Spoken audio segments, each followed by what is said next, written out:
Hello and welcome to take 5.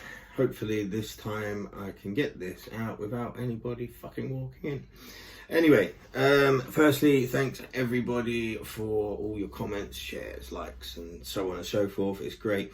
Especially thank you to anyone that stopped me pre-lockdown just to pass on their feedback and thoughts. It's been really, really nice. A lot of people seem to have benefited.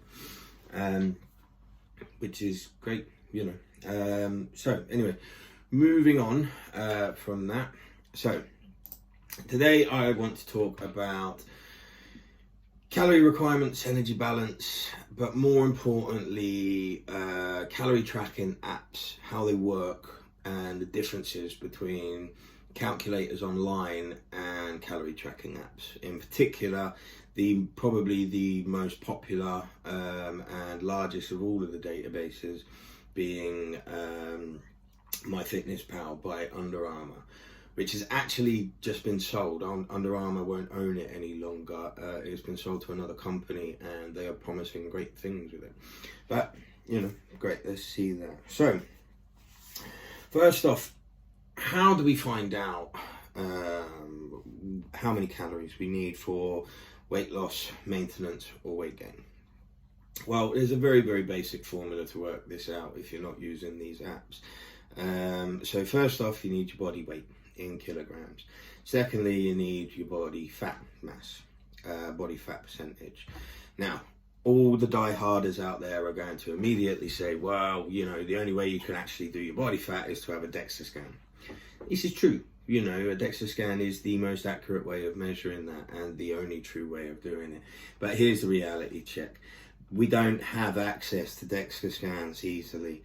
You know, we have body fat scanners in Boots and Tesco's and bits like that, and we have calipers.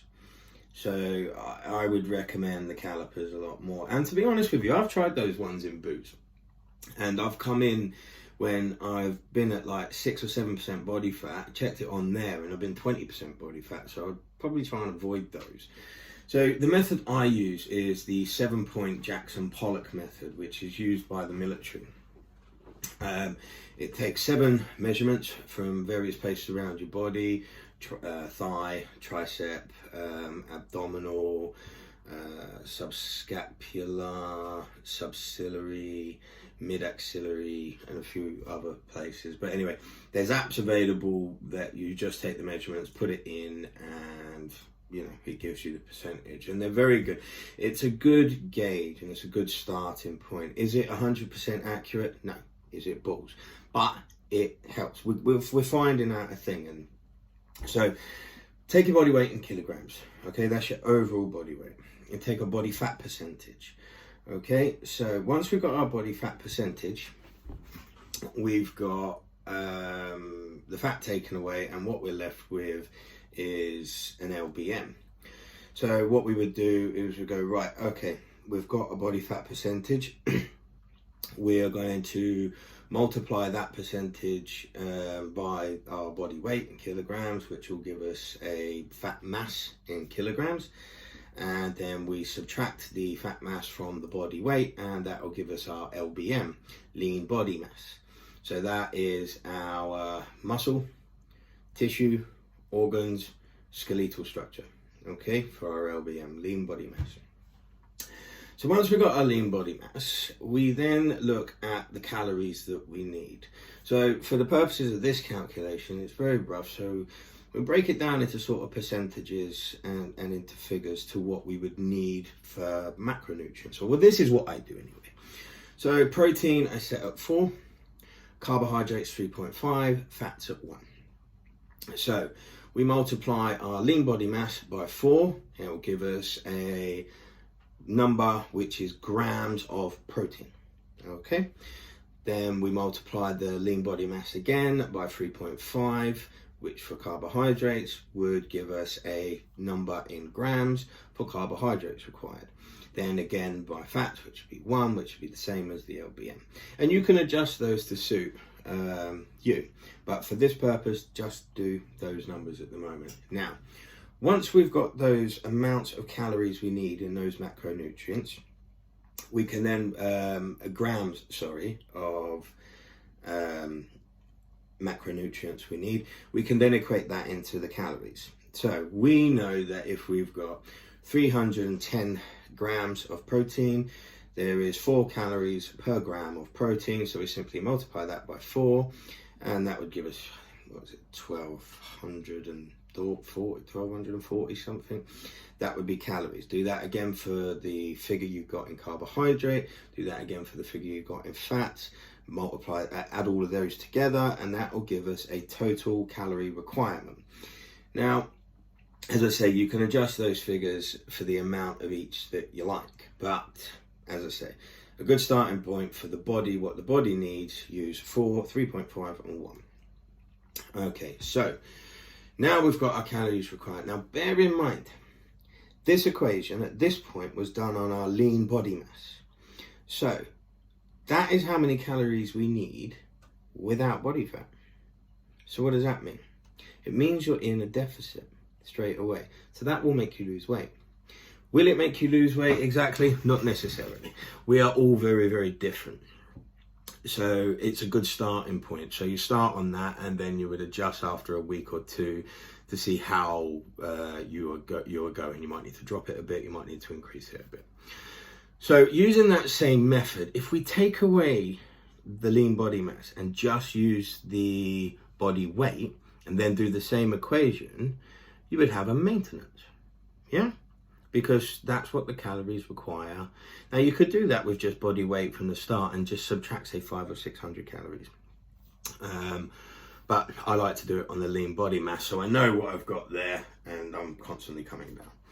And to gain, we would take that again with the body weight, not the lean body mass, and just either add in 500 or 600 calories or add a percentage. 15% is a good sort of margin. So that's how that basic equation works, and it works for a lot of bodybuilders and has done for many, many moons. Now, okay, so now that's out the way. So let's look at online calorie calculators. So you would normally put in your height, fuck knows why, don't know. What's your height got to do with it? Your weight, yeah, I get it. Metabolic structure, I don't know. But anyway, because BMI is a BM load of bullshit, yeah? So anyway, we would normally go onto one of these online calculators. It says age, height, weight, so on and so forth. So within that, they make an estimate. So you'll normally get a selection where it says, do you want, are you normally sedentary, active, very active, and so on and so forth. That is key. So what they're doing here is they've made an equation, a very basic equation that will help make things a lot more basic. And that equation, so if you use a calorie calculator on one side and use one on another, you'll notice that you will get a slightly different outcome.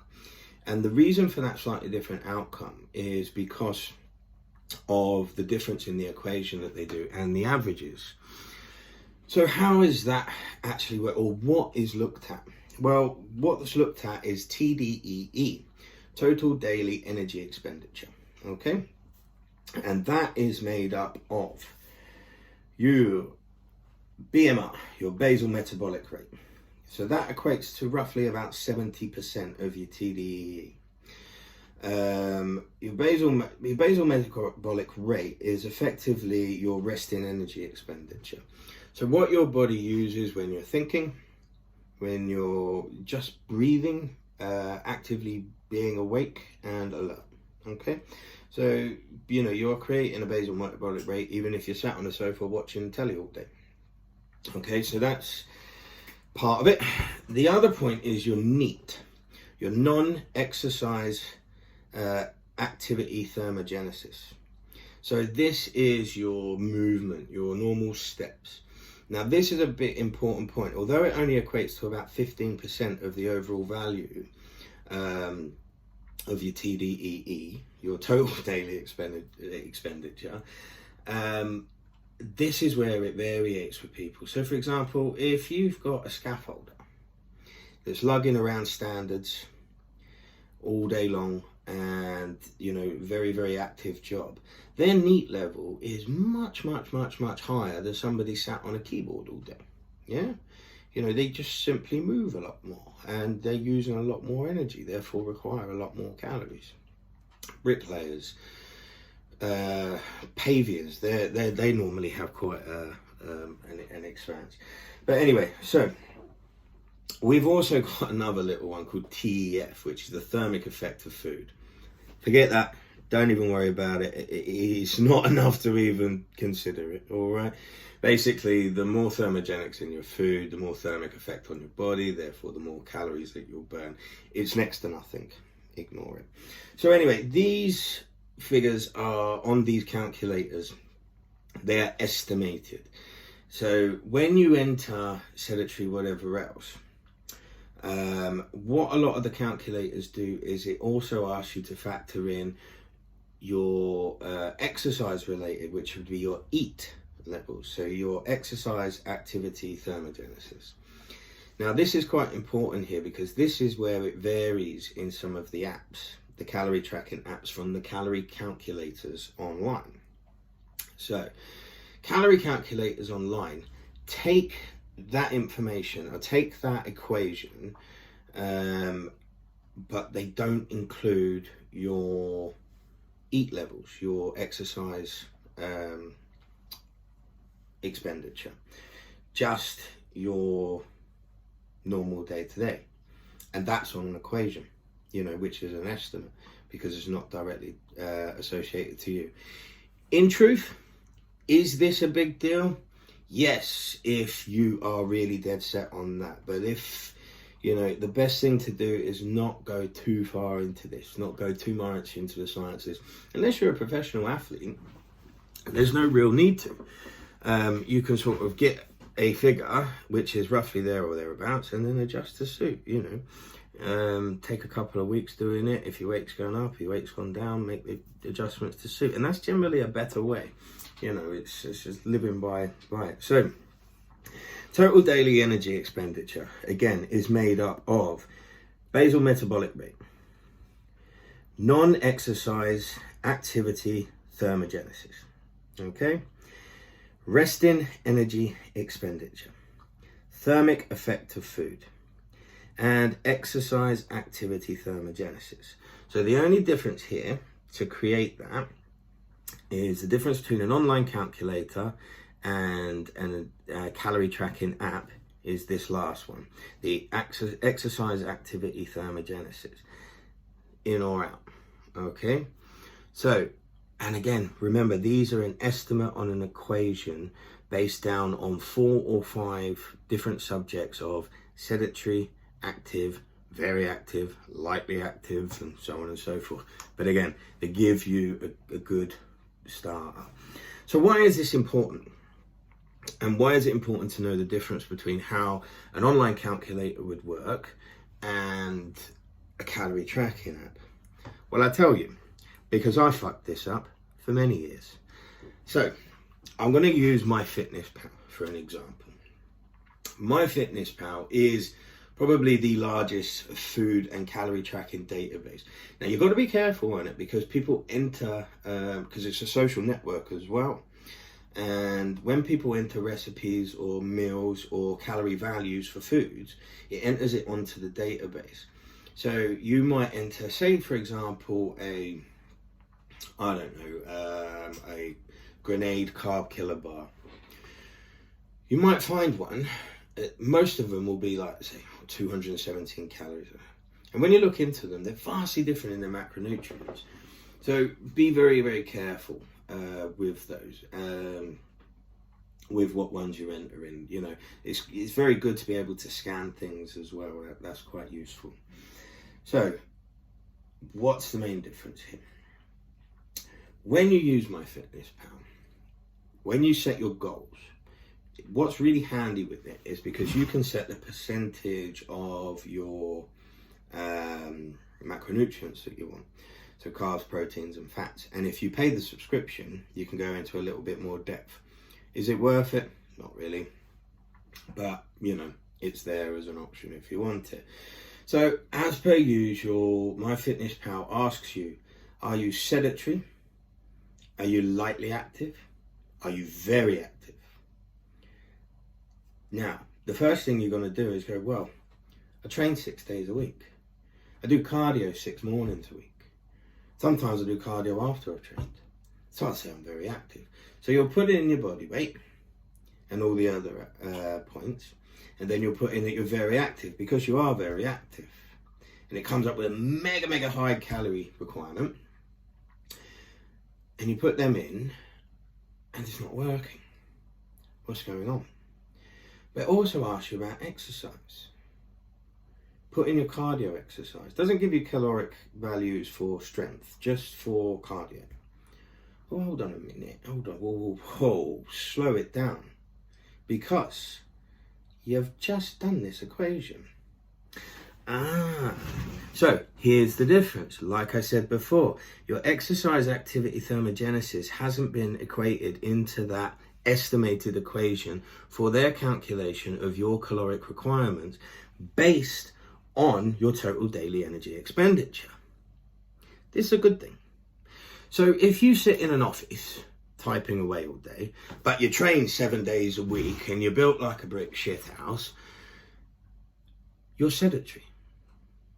Get over it, you're sedentary. You don't do a great deal. Your NEAT levels are very low. Okay, and that's the key point. If you want to increase that, increase your NEAT levels. NEAT is pretty much, and TDEE is directly related to your metabolic rate. So, you know, you can increase your metabolism by what you're doing every day. So it's kind of a scenario where I'm not adapting or training my metabolism. I'm just getting my arse into gear. Yeah. So anyway, let's move on because I'll go into on this one. So you're sedentary. If you are a scaffolder or a bricklayer or whatever in your day-to-day, your NEAT levels are so much higher. If you're a dog walker, you walk dogs for a living, you're a postman, your NEAT levels are a lot higher than somebody that sat on a desk.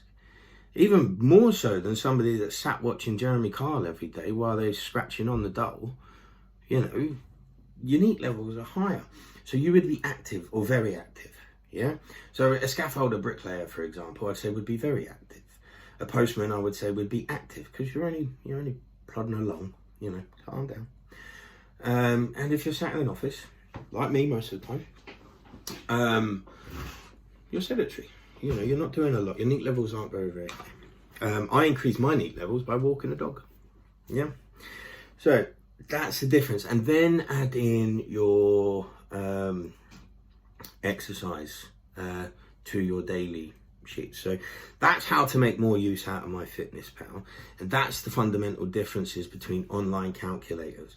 And we've also gone over a way for you to work out your own caloric needs. Okay, so I'll just backtrack over that. So a very simple calculation again. So we want to lose weight. So we want to achieve our LBM. So take your body weight, take your body fat, right?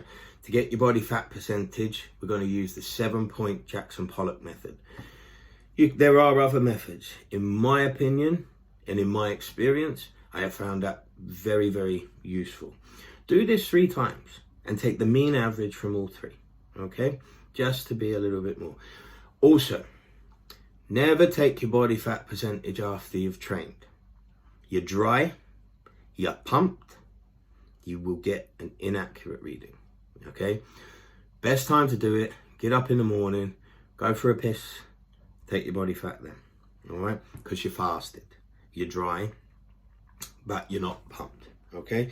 So it gives you a good parameter of taking it. So we take our body fat and we've got our body weight. We then multiply the body weight by the body fat percentage, okay? And that will give us a figure. That figure is our body fat in kilograms, if you've used kilograms in the body weight.